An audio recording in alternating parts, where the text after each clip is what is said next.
When you're jumping up and down on a broken road again, and an official is asking for a bribe again, you kind of give up on democracy and feel to yourself, what if we just had a communist leader? And we can have the same things as China, fast trains, good roads, good money, everything. Get a communist leader, fix this mess, and get it done.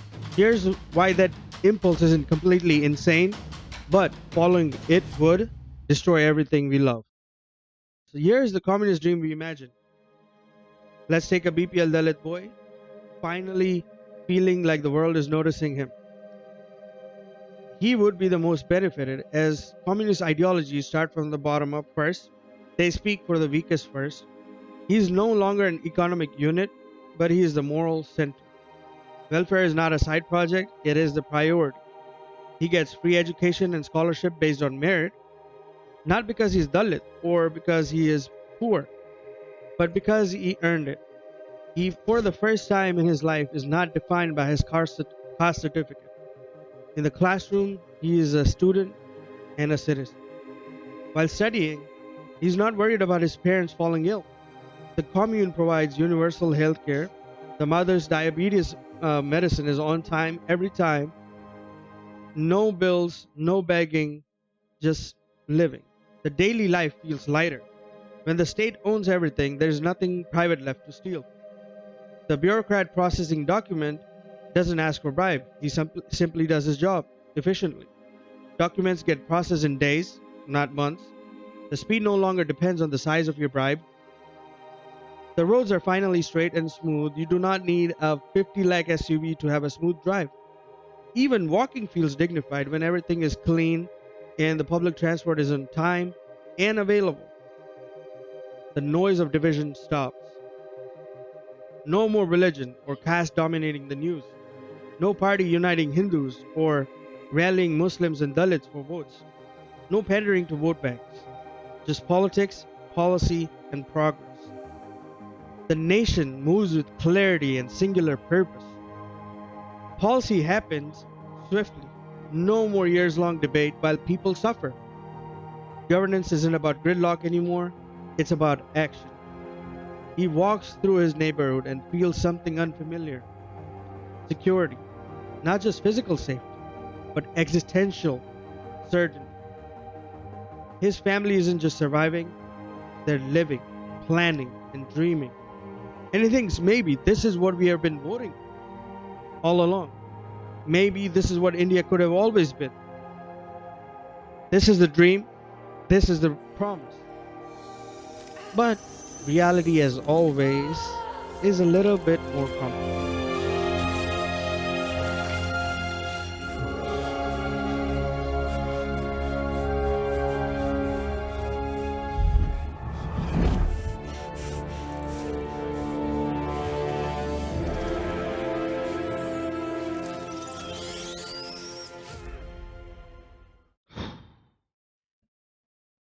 That was too far. Let's not give up complete control over our lives and our eyes, as we've seen. Let's start with the easiest agreement first. Crime not getting punished is a no no. Violence, theft, terrorism. The state should act and punish these people. That's not controversial. But here's how it gets uncomfortable. Is making a religious joke a crime? Not actual violence, not incitement of physical harm, just a joke. Mixed feelings, right? I have mixed feelings about those things. Let's take two real examples. When an artist in Paris drew the Prophet Muhammad, many Muslims were offended. Similarly, when comedians in India made jokes about Lady Sita, a lot of Hindus were offended. In both cases, communities reacted, people criticized, people boycotted, people canceled. But the outcomes were very different. In Paris, the artist was murdered in a terrorist attack, an act that was horrific, unjustifiable, and universally condemned. In India, comedians were cancelled, pressured, and pushed out of spaces. What we could agree on is people were offended. What we disagreed on was the severity of the punishment. One response was violent and permanent, the other was social, corrective, and temporary. And that difference is what matters. When people cancel a comedian or an artist, it's messy, it's emotional, often unfair, but it's reversible. The artist can apologize, come back later, or be defended by others, whatever they choose to be. But when the government punishes a comedian, it's different. It's procedural, it's really clean, and it's permanent. One is social pressure, and the other is force. It's actual physical harm. And because force is always often irreversible, we should agree on this principle. Harsher punishments should require a higher burden of proof. Now, here's the subtle move governments make, and they don't even have to hide it. They don't need to redefine morality. Most people already share basic moral instincts: what's right, what's wrong, or what's too far, and what's okay, tolerable. What people disagree on is harm, like how much damage was actually done by something bad or something so so. How much harm was done? Let's take the example of the scale. Like, what am I really talking? Let's take the example of hate speech. Today, there needs to be hateful incitement, real violence, real threats, or real call to actions to be punished. But if we change the definition just slightly from hateful incitement to hateful offense, everything shifts. Now, the punishment doesn't require any harm, actual physical harm. It just requires offense, some offended people. And this is where the problem really begins. Like, this is where we get really shaky. Not all offenses treated as equally. If you offend these people, you get to jail. But if you offend these people, you're kind of a national hero. Because not all offended people matter politically. Speech is no longer judged by consequences, it's judged by who complains. And once that door is open, power doesn't protect society, it protects itself. So here's the real question: should morality be negotiated by people, us, communities? Where we often are messy, emotional, and imperfect people, right? Nobody's perfect. We overreact, we underreact, whatever. Or should it be enforced by power, by parties, by politics? Should it be vote bank issues? Now, if you would have thought, it's criminality. We're talking about criminality, free speech, etc. But it doesn't affect majority of the people. You're not comedians, you're not artists, so it still doesn't matter. Like, why would I care, right? But here's why this doesn't stay a free speech issue. First, it starts as free speech, but it just doesn't stay there. Because the same state that decides what counts as harm through words also decides what counts as fair, what counts as essential, and what counts as too profitable. Once you accept the government can redefine harm from a physical thing with a lot of evidence needed to something as easy as being offended by a group of people that already support you politically, there's no reason it stops at words. It moves to prices, to profits, to industries, and to labor. Because economics, if you think about it, is a policy with a balance sheet. It's just money involved. It's still a policy. In speech, harm slowly becomes offense. Where it was physical, now it becomes just, I got offended.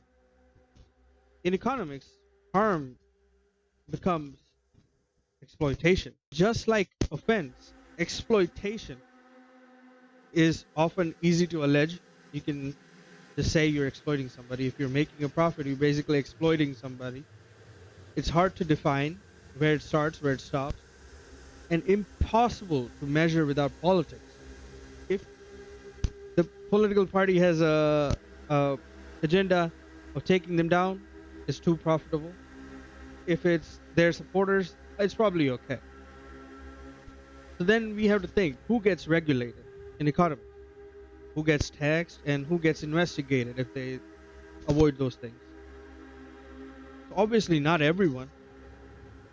It's usually the ones without access, without connections, or without any lobbying power in politics. So normal people, small businesses, stuff like that, that they don't have a lot of political power, a lot of connections. Those people are usually burdened. Power doesn't Power doesn't eliminate inequality. It just chooses where inequality is allowed. If it's one side, they'll maybe allow inequality at the bottom, but if it's the other side, they'll allow inequality at the top. So when we talk about economic control, we're not talking about compassion versus greed. We're talking about the same question as before. Should economic outcomes be negotiated by society, messy, imperfect, decentralized society, or enforced by the state? Do we decide how much is too much, or does the government get to tell us, everybody, and just enforce it on small amounts of people? And that brings us to taxes, redistribution, and control. Does India need more regulations, or ironically, like China, more freedom? Here's an uncomfortable truth: China didn't grow by micromanaging vendors, China grew by letting people get rich first and asking questions later. It's not ideology, it's just pragmatism. As it stands, India is widely one of the most regulated economies. There's licenses, compliances, inspectors, and permissions. But paradoxically, we regulate the wrong people. The small entrepreneurs are strangled, the connected industrialist is protected, and the worst of them all, the PSUs bleed money with almost zero accountability. That's not socialism or capitalism. It's just state enabled inefficiency. So let's be honest, public sector units have been sapping the economy for decades. Not because government employees are lazy, but because government has no business being in business. No profit motives, no innovative pressure, no punishment for failure. Meanwhile, startups create jobs, they create tax revenues, they force efficiency, and startups die if they're bad. And that's healthy. And if idea cannot survive without taxpayer oxygen, maybe it doesn't deserve to survive at all. Unless it's a clear national purpose, like defense, space, or infrastructure. So, what should government be actually doing, spend their money doing? Not control more, tax more, or own more companies. Do not do those things. The government should be a support system, not a control system, a support system. Its job is to ensure basic nutrition, protect clean air and water, prevent real exploitation, crazy shit like not getting paid or doing 15 hours a day, something clearly exploitative. Provide affordable education, build skills, offer easy credit, not endless permissions like they do to the PSUs and their friends. Basically, give people more capacity, not commands. Give them capacity to do things and the freedom to pursue them. So, India doesn't need any more PSUs or more ministers or more moral lectures. Instead, what India needs is more capable citizens, more educated, more well fed, healthier, more freedom to build, follow their dreams, and more accountability where power already exists. Because economic power doesn't come from redistribution first, it comes from production first. And only then does redistribution become possible. You need to have the money to give it away. When we talk about power, most people think about policy or the economy first, as we mentioned taxes, laws, police, etc. But I think the biggest loss of freedom happens somewhere where people least expect it: culture. And this is where even the most reasonable people get tempted. We hear debates like, should Indian government protect Sanatan Dharma or should it enforce absolute secularism? And the temptation sounds reasonable, maybe even necessary. Uphold secularism or go the other way and uphold the majority religion. Because culture feels like the place where control brings harmony. If we had less bickering, less debate, maybe we would be closer together. Maybe we didn't have so many questions. We would be all following the same culture. The promise is simple: equal laws, equal treatment, less communal tension, one rule for everyone. Sounds really clean and not messy, nice. But then here's the problem: culture doesn't scale cleanly, ever. Right now, culture is decided bottom up, from families to sects to communities. When I say sects, I mean, like, let's say you're Swaminarayan or you're a Vaishnav, whatever sect of Hinduism, Sanatan Dharma you follow, you have your own rules. And yes, are there influential people at the top, gurus, leaders, thinkers?